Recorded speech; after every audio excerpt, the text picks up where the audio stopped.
Dead by Daylight's latter half of 2025 was definitely one of the worst years that it's had in recent history. From several back-to-back patches that seemingly didn't push the game anywhere but into a worse state than before, my own life was also going down the drain.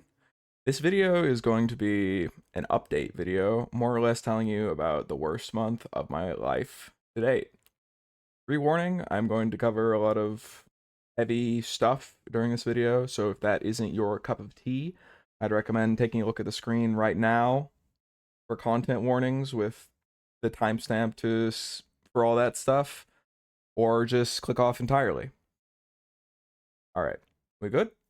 Cool.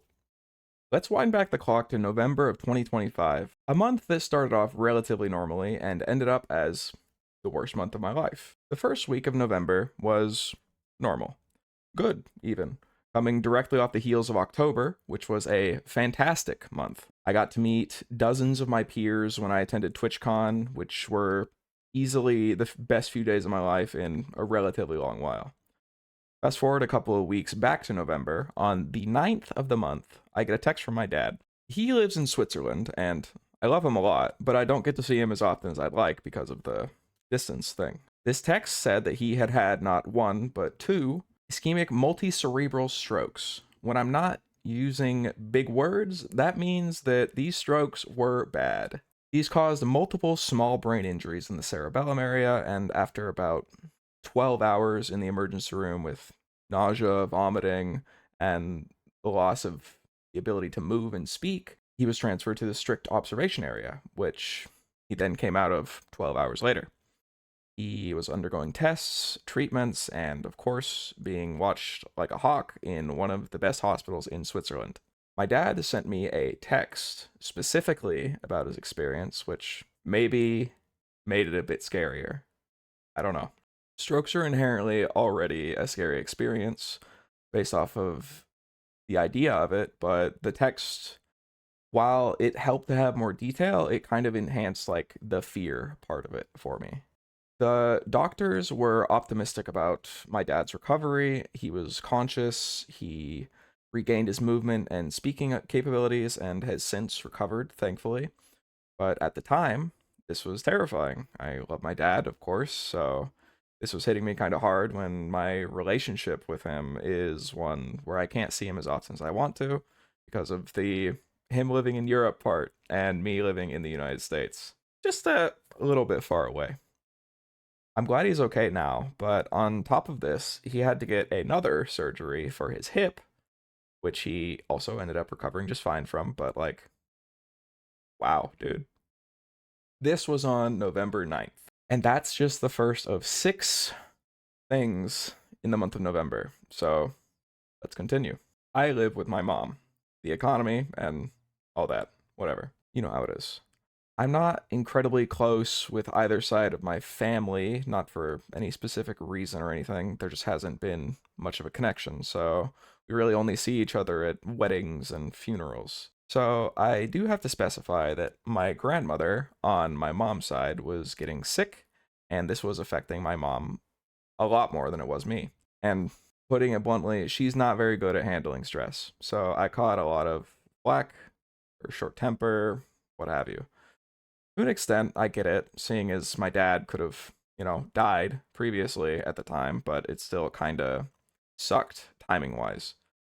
My parents have been divorced since I freshly hit double digits in my own age, and I don't really feel the need to share personal details about each other between the two of them. My mom hates my dad, and it really sucks to talk about him at all because every conversation veers in a direction that's based on taking shots at him. So I feel kind of restricted on topics of conversation that I can even have with her about him because I don't know if she'd have said something awful about the situation of him having a couple of strokes. So I avoided even the possibility of that happening. This, my mom taking like snipes at me thing is less so a specific date, but more so just the vibe of my living situation that I'm going through currently to set the scene, so to speak. In kind of a vague segue, with my parents being divorced, another thing in the increasingly long list of things that happened this fine November, a friend of mine ended up cheating on their partner of many years. And while we weren't maybe friends that went back to the sandbox, like I didn't know him from kindergarten or anything, it also kind of caused friction in my friend group because it was such a fundamentally disgusting act to me. Like, I'm not saying that people can't make mistakes, but cheating just really fucking sucks, dude. I'm saying this as someone that's been cheated on, probably multiple times over the course of my longest relationship, now that I'm looking back at it. But I digress. I have closed that part of my life, fully cut off my ex, grown past it, and healed, I hope. Cheating is just an act with no excuses in my eyes. And it just felt like a fundamental betrayal of who I thought they were as a person, and now every time I chance upon seeing them, it's just really awkward. I'm sure you're asking why I'm saying everything so vaguely and why I'm not using gendered pronouns or anything like as a sort of hint. Simply put, it's not my story to tell. The cheated up on party wouldn't want me to air their business publicly, and obviously I respect that. I'm just putting out there that this is something that affected me as a member of that friend group. So I've censored enough that it's vague and no one else would really get bothered about it by me putting this out publicly. On a slightly better note, when it comes to dates, I got to go on one in person on November 15th. This is the first date that I ended up having in person in years. I had a lovely time with her during the date and the evening after. We went to go see a hockey game, had dinner. I got to be held and receive physical, like actual physical affection for the first time in years and what seemed like a long, long time. It was amazing. What I didn't know yet was that this was going to end up being an eye of the storm type of event where this moment where I could feel like an actual human being again, it was lovely. She's lovely. But what wasn't lovely was the location for it. Not the location specifically, but I live a ways away from the city, about an hour or so, as the car drives. So I drove to get to said date at their hotel while they were visiting the States, and I ended up staying the night. Again, eye of the storm. During this time period, my mother is away visiting my grandmother in Ireland, and seeing as I was also on a date, I wasn't at home either. While I'm sleeping over post date, finally feeling like a person again, there was an attempted break in of my house at around 3 a.m. on November 16th. I wake up to over 10 calls, texts, and plenty of attempts to reach me from my mom, who is notably more agitated than usual, seeing as the aforementioned grandmother was on her deathbed at the time. My phone was on Do Not Disturb, as for 99.9% of my life, I've never had a reason where I needed to be reached while I was asleep. It could always wait for a little bit later or when I woke up, except for this time. So I wake up in the arms of a beautiful woman, relatively normal, and finally roll over to check my phone at about 9:30 in the morning. My heart sinks, and I'm bordering on, if not straight up, having a full panic attack. I've never even had a panic attack before, but if I had to choose one moment where it got to the point, this was the point. I'm actively trembling as I'm terrified. It sounds stupid when I say it out loud, really, but we don't exactly have a lot of high interest items in the house, like a gold bar. Genuinely, probably the most expensive thing in the house is my computer, which, if you follow me, or if you generally just assume by the fact that I'm a content creator, my computer has literally everything that I need. All of my files, all my recordings, all my notes, all my footage, all my clips. You get the point. I could survive, sure, but losing my computer would, for lack of a better terminology, really fucking suck. I drive the 60-minute drive in about 35 to 40 minutes by going a completely illegal speed in the newly created toll lane, and I need you to bear with me for a moment. My mom sent these aforementioned texts and then got on a plane to come home to the US from Ireland. You can't send text messages on a plane. So if there was anything else to be said, any updates from our cameras or anything from my mom, I did not receive it. The drive being as long as it was let my thoughts race, and I thought that there would either be dozens of police cars outside for a massive break in with a splintered door as it was kicked inwards, windows shattered, dramatic stuff. I know, but I wasn't thinking reasonably. I'm trembling like a chihuahua when I get out of my car in my driveway. My adrenaline is spiked through the roof. The cameras outside our house all had their batteries removed, and I'm edging closer to the front door, still shaking like a leaf. The front door was still closed, not shattered, not kicked in. There's no cop cars, but there is a light on inside, and it was not the light that I left on when I left. I unlock the door and I take the baseball bat that's propped up against the wall for such situations, and I slowly skulk through the house while my heart pounds. It felt like it was in my throat. I want you to know that when I unlocked the front door for the first time, I genuinely thought in the next 5 minutes I would either have to kill somebody or I would be killed. Again, I'm not thinking clearly. I'm not saying this is a reasonable thought process or anything. I'm terrified. I check the garage, the master bedroom, the kitchen, the backyard, upstairs, my room, the bathroom, my mom's office, my office, last, where my computer would be. Nothing is missing to my knowledge. Nobody is here. At this time, I still don't know why the light is on. After I see that my computer's still there, I go downstairs and I sit down in an armchair.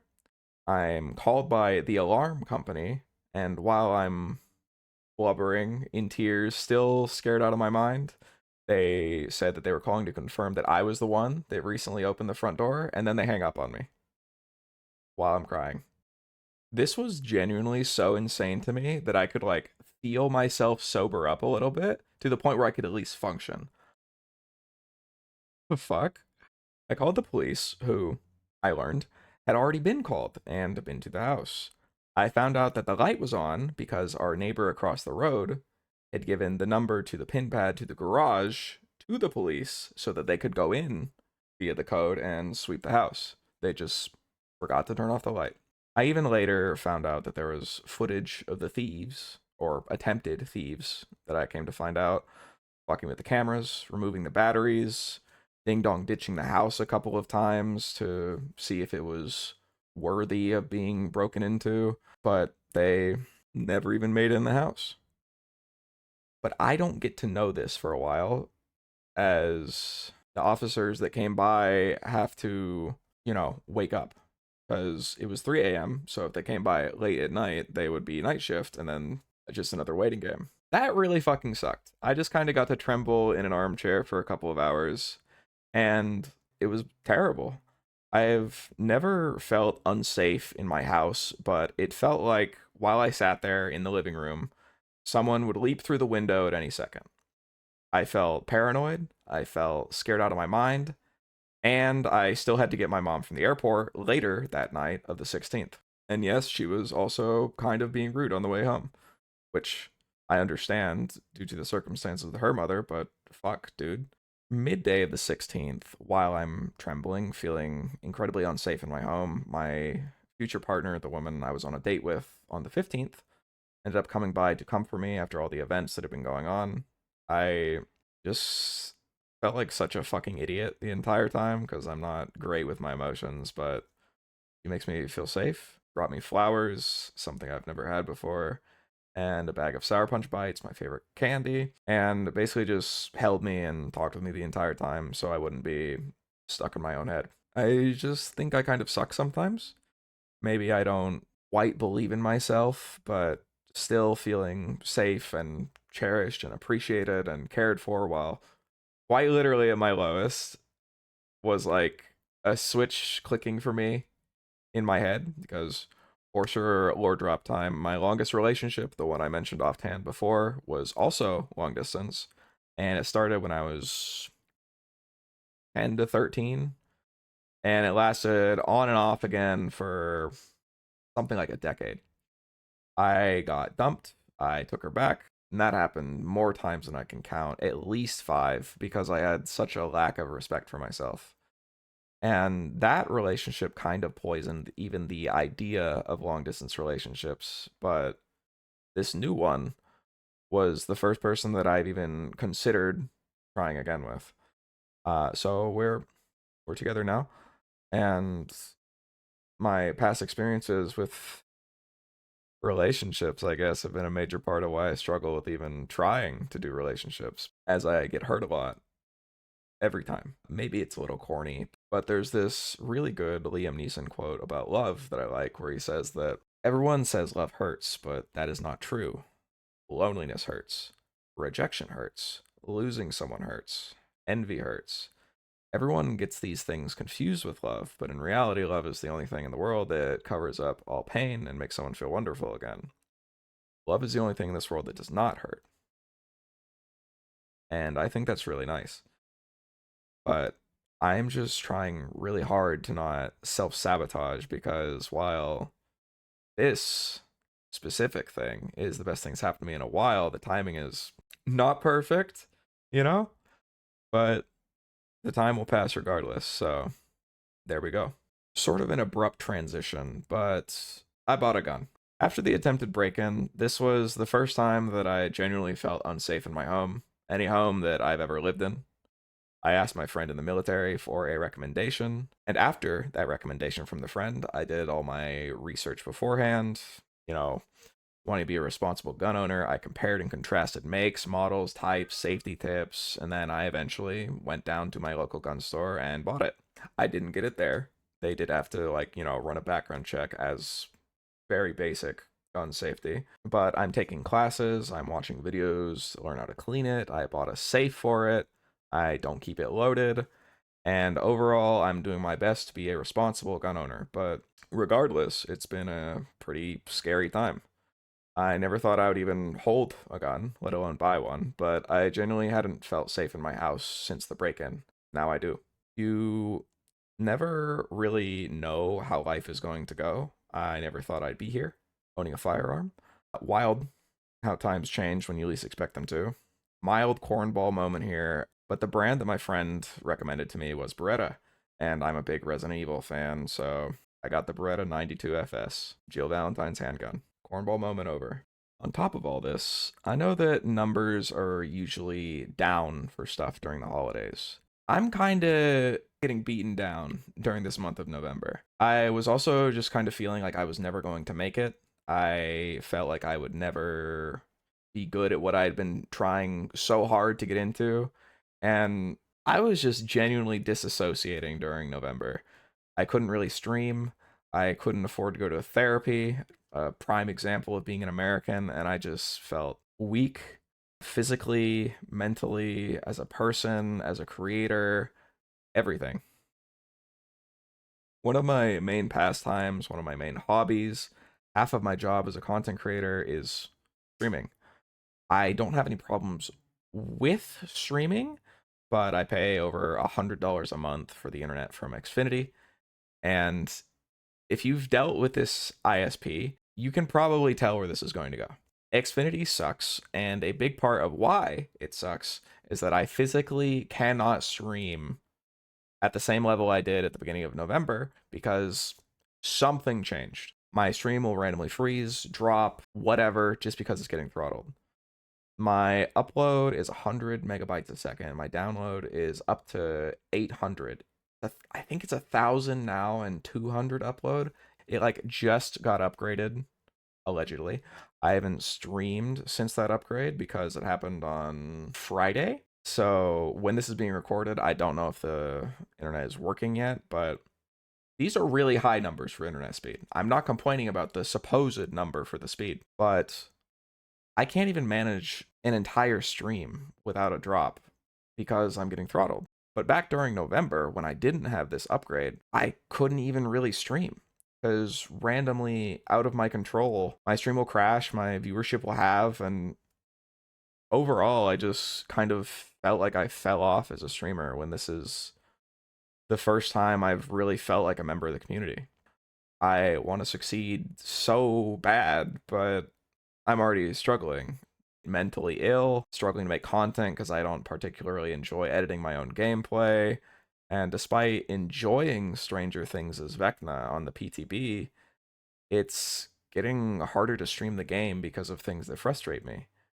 Especially during November when I was going through all of this, through patch after patch after patch of updates that just felt like the game was getting worse, especially during November. It was straight up doom posting. 4 patches just back to back to back to back. They were bad. Like capital B, bad. And now I'm making a video. I don't necessarily want you to feel bad for me or anything. I don't even really know what the point of making this is, to write it all down, to get it all out there. It's an update video. I don't know. At the time in November, it was just really hard. I wasn't in a good place at all. I think I'm doing better now. New year, new me, right? At my absolute worst, prior to November of 2025, I think that at the most, I would have had one event of this level of bad happen to me at a single time. And this month was 6 of them. That's kind of a lot. Nevertheless, I persisted. Since then, I've made a video strictly for passion purposes, not just something I feel like I have to do because I'm in one box of creator. The Daft Punk video, even as a concept, is the one video that I genuinely feel like I poured my entire heart and soul into. The woman that I went on a date with in the Eye of the Storm, we're official now, and we have been since the 22nd of November. I played Dispatch on the 29th of November, and it resonated with me a lot. I got into the Dead by Daylight creator program on the 15th of December. I revamped Stars of the Fog after it had ended to move past just killer mains to the amazing people that shaped the Dead by Daylight community for the better. I've even found that my friends and community do deeply care about me. On the topic of community, even, Dead by Daylight and Behavior are having a 10-year anniversary meetup in Montreal on June 14th, 2026. I've already booked my plane tickets. A lot of people were worrying about me during November and December just based off of vibe of my streams and even off-stream stuff, and I apologize if anybody in the greater community was worried about me, but I just hadn't had the strength to talk to anybody about this whole thing except my direct circle when it was going down. So all you guys and my community members, it does mean a lot to me that you care. I've got a lot of goals for 2026, like the obvious ones: continuing Stars of the Fog, getting a tattoo or two, going to TwitchCon again, making a big video project, starting voice acting, beating 10K on YouTube at minimum, becoming an iridescent tier DVD creator, plenty of others. Inevitably, life comes at us fast, but the world ain't all sunshine and rainbows. It's a very mean and nasty place, and I don't care how tough you are. It will beat you to your knees and keep you there permanently if you let it. You, me, or nobody is going to hit as hard as life. But it ain't about how hard you hit. It's about how hard you can get hit and keep moving forward. How much you can take and keep moving forward. That's how winning is done. Thank you for watching. Thank you for being a part of my community. And thank you for caring. See you soon.